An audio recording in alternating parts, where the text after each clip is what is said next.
pode impedir a unção de descer na sua vida. Nada pode impedir mais. Você precisa de uma bênção. Você precisa viver algo. E a unção de Deus tem que descer sobre você. Então nada e nem ninguém pode te impedir da unção de Deus vir sobre a sua vida. Jeremias 33, 3. Aleluia. Glória a Deus. Obrigada, Espírito Santo.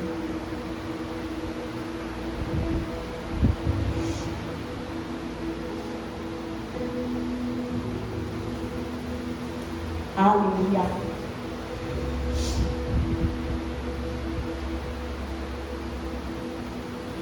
Jeremias 33, vamos ler do 1 ao 3 em nome de Jesus. Que diz assim: E veio a minha palavra, a palavra do Senhor a Jeremias, segunda vez, estando ele ainda encarcerado no pátio da guarda, dizendo: Assim diz o Senhor, que faz isso, o Senhor que forma isso, para o estabelecer. O Senhor é o seu nome. Clama a mim, e responder-te-ei, e anunciar-te-ei coisas grandes e firmes que não sabes.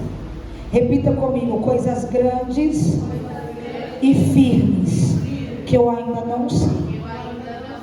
O Senhor vai estabelecer na sua vida. Em nome de Jesus.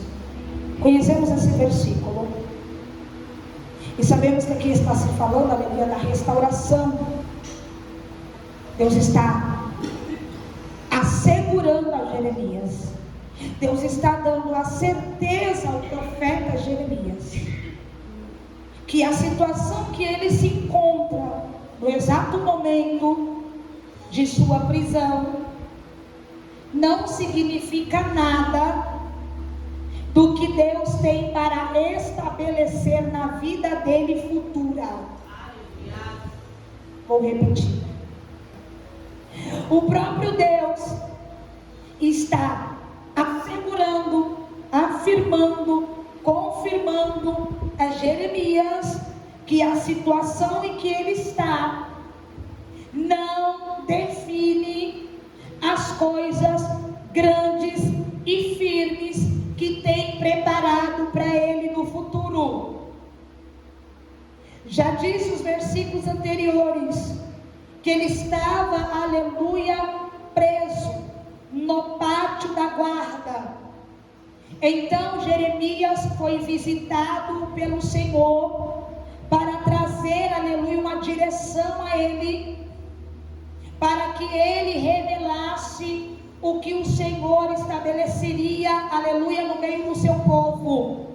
Então o primeiro ponto da minha e da sua vida é: nenhum estado, nenhum momento de prisão ou de estado, aleluia, de tristeza, de problemas, não define o agir de Deus, as promessas que Ele tem para nós no futuro.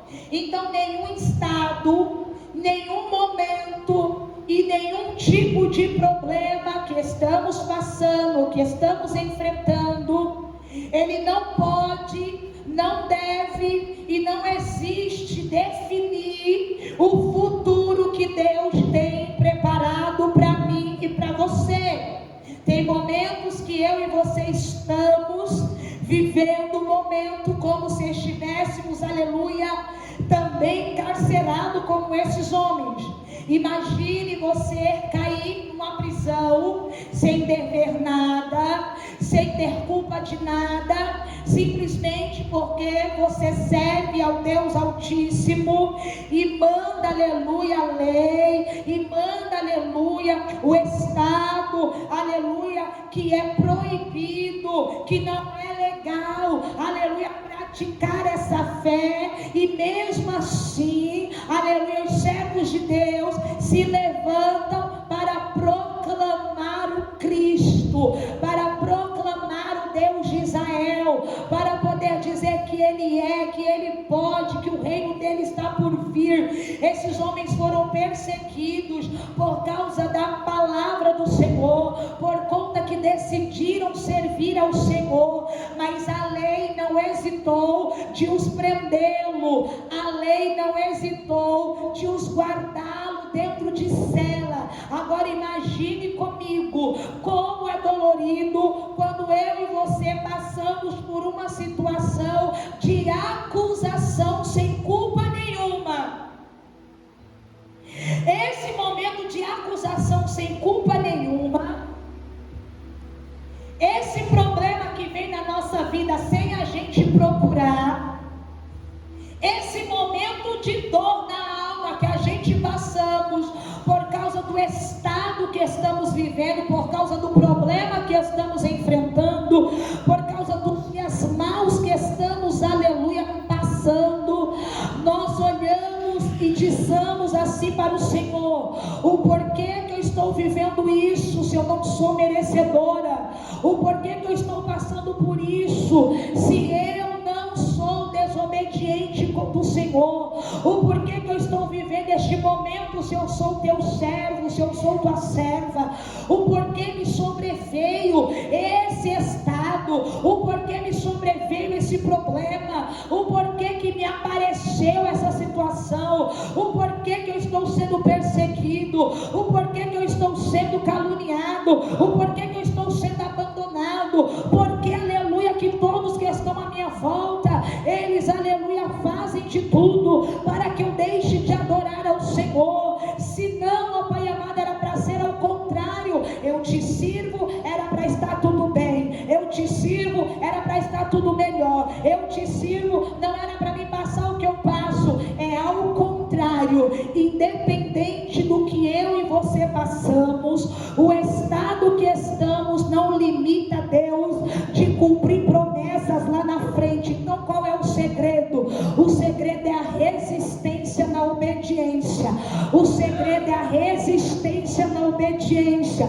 O segredo é a resistência na obediência. Ou seja, a resistência na obediência não vai mudar os soldados, não vai mudar, aleluia, os príncipes, não vai mudar, aleluia, os governadores, não vai mudar a sentença, não vai fazer com que ele saia de lá. Mas não é sobre o estado, aleluia, mudado, é sobre você saber que Deus é contigo e independente de qualquer coisa, Ele é Deus. E o que a humanidade precisa entender é isso. Ele não precisa resolver seu problema para você levantar a mão e falar: eu sei que Ele vive, eu sei que por minha causa se levantará, eu vou melhorar esse mistério aqui. Quando Paulo e Silas estavam presos, eles começaram a orar, e diz a palavra que o alicerce da cadeia, o alicerce, o ambiente começou a estremecer, começou a pipocar tudo, era pedregulho para todo lado. No caso de Paulo e Silas, ele entrou, mandou um anjo, mandou um terremoto e aconteceu isso. Mas não é porque aconteceu na vida de Paulo e Silas que o mesmo terremoto foi na cadeia de Jeremias. Mas a mesma adoração que tinha Paulo e Silas tinha Jeremias. Não é porque não resolveu o seu problema que Deus não é contigo. Não é porque não veio um terremoto e tirou você do problema que Deus não é contigo. Tem gente que Deus resolve, não deixa mais acontecer, mas tem gente que Deus também desce e diz: não resolvi como você queria, não mudei quem você queria, mas quero ver aonde está teu coração de adorador. Foi por isso, aleluia, que ele vai receber uma profecia grande. E sabe o que eu recebo nesse versículo? Eu entendo e compreendo que quem suporta na obediência as situações que está passando, quando ele vem, ele diz: o que eu tenho para você é coisa grande e firme. O que eu tenho para você é coisa grande e firme. Por que coisas grandes e firmes? Porque o que Deus tem para mim e para você não é coisa pequenininha, não é qualquer coisinha, porque as coisas pequenininhas eu e você já adquirimos, as coisas mínimas a gente já conquistamos. E Deus, Ele quer manifestar grandeza sobre a minha, sobre a tua vida. E além de ser grande, Ele está dizendo assim, não vai ser mais momentâneo, vai ser coisas.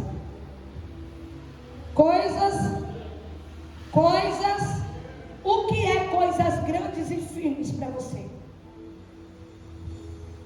Sabe o que Deus estava dizendo para Jeremias?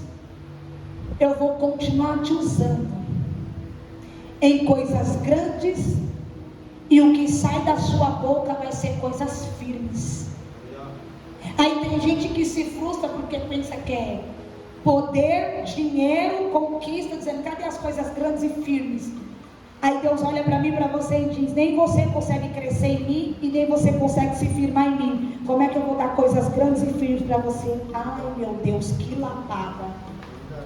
Eu estou pregando para quem quer coisa grande. Eu estou pregando para quem anda dizendo, cadê o que Deus prometeu? Eu estou pregando para quem anda querendo, aleluia, defamar o nome santo do Senhor, como foi pregado aqui em Atos. Quem é que pode defamar o nome de Deus, dizendo Ele prometeu e não cumpriu? E também quem é que pode falar, aleluia, no Espírito, se não tiver o Espírito de Deus? Alguém olha e diz assim, o que eu quero é como eu quero. Aí Deus diz, não, porque o que eu tenho não combate a você, o seu entendimento, a sua mentalidade. O Senhor, aleluia, diz para nós assim, que Ele quer colocar a gente em coisas grandes, Ele quer colocar a gente em coisas firmes. E sabe o que eu disse para o Senhor? Senhor, faz de mim o que Tu queres, coloca coisas grandes, mas coloca firmeza em mim também, porque não adianta eu ter e não estar firmada, não adianta eu conquistar e não estar firmado. Nós precisamos, aleluia, viver coisas grandes, nós precisamos crescer na graça e no conhecimento, nós precisamos, aleluia, aparecer, Bianca, para poder conquistar o que é coisa grande. Não tem como você pedir um carro de luxo se você não tem condições financeiras para manter o carro de luxo. Primeiro Deus te faz grande, primeiro Deus te dá as condições, aí depois você vai conquistando o que cabe no seu bolso. Não adianta você sonhar alto se não tem equilíbrio para viver. Não adianta querer o que não cabe para você. Não adianta estar dentro do Evangelho colocando na mão de Deus coisas que você não tem preparo para viver. Primeiro se prepara, depois você vive. Aí quando fala de preparo, fala de estrutura emocional e física. Emocional e física. Eu conheci alguém que queria uma mansão, conquistou. Aí falou assim para mim, agora eu não vou conseguir organizar isso aqui, eu não vou conseguir manter isso aqui. Agora eu vou ter que adquirir alguém que venha fazer o serviço para mim. Só que os valores estão assim, é melhor eu colocar diariamente, porque eu já não sei fazer nada, não sei, não tenho costume. Só que eu vou pagar mais caro. Sabe o que eu disse para ela? É o preço do desejo do seu coração.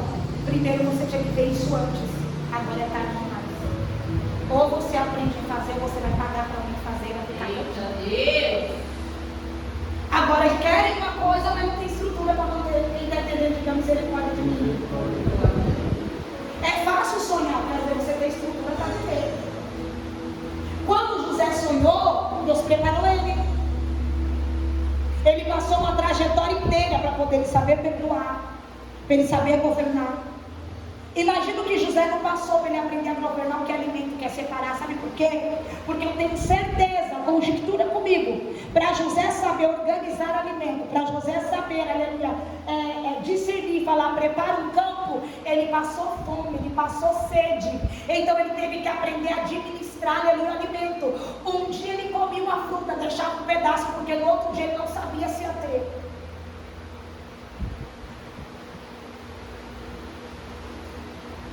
Ele guardou água porque ele não sabia se encontrar, porque até ele chegar aonde ele chegou, ele passou por muitas provações, ele passou por muitas situações.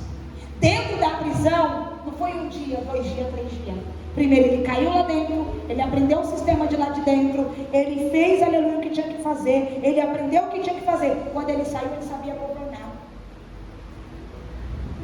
Quem está entendendo a glória de Deus? Deus, ele não trabalha com desordem, Deus não trabalha com falta de disciplina, e Deus não abençoa sem estrutura. Eu falei, agora você se vira.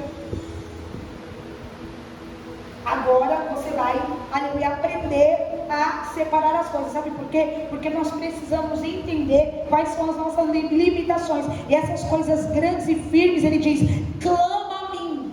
Ele está dizendo, você está preso aí, mas eu quero que você clame. Eu quero que você, aleluia, fale comigo, que você ore. E eu vou te responder coisas grandes e firmes. Quando Deus fala com a gente, não é coisa de mimimi, não é coisa pequenininha. Quando Deus quer abrir a boca para falar conosco, é coisa grandiosa. E quando Ele quer, aleluia, estabelecer, Ele estabelece coisas que nós não vamos perder durante o decorrer da nossa caminhada. Nós não vamos perder, porque está afirmado.